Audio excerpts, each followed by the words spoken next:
Tom, we'll talk about the game in a second, but have you got an injury update on Daniel Bachmann first?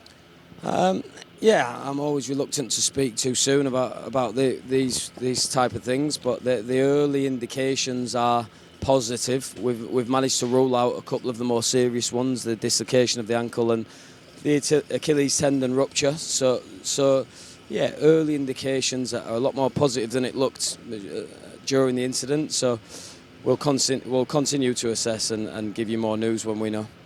How do you reflect on today's defeat to Sheffield United? Yeah, it's one of those games that in the run you're in, you lose. If you're in the run we're in 4-6 weeks ago, you win. The performance level was strong against the team who's accumulated the most points in the league this year, and yeah, they have a core of players that just know how to get the job done, and maybe we're missing that at the minute.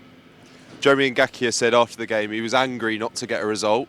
Do you feel that is an emotion that's replicated across the dressing room? Yeah, no. As the leader of the players, I can't show my disappointment too much. I think that the amount you sacrifice and how hard we've worked over the last 2 or 3 weeks to get 3 points as you return from 5 games is really, really disappointing. So I'm pretty low, reflecting on the period as a whole, and we've got a day to dust ourselves off and then and go again. Do you think there's some positives to be taken from the improved performance compared to Wednesday?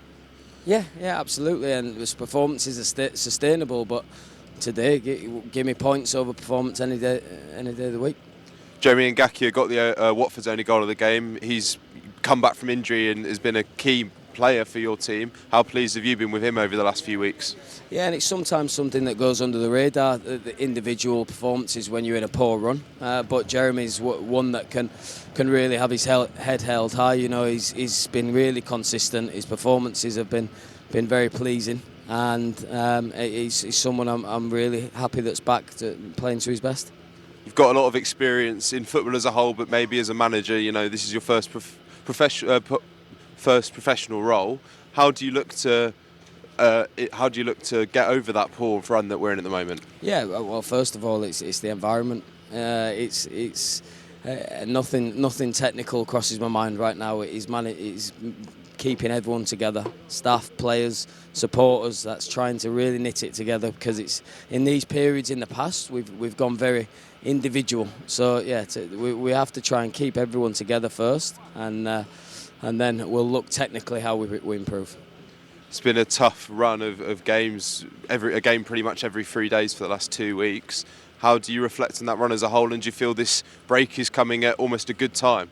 Yeah, obviously we have Fulham on Thursday, so it's not a complete break. But yeah, listen, we can't beat around the bush. It's been a poor return. I said to the players at the start of December, it really, really tests you physically, mentally, and I hope that they remember those messages throughout their career, because yeah, it has sort of got the better of us a little bit. How relentless it has been, how we've not managed to deal with setbacks as well as we have during the season. So yeah, it's been a disappointing period for us, and now our mental strength will really be tested.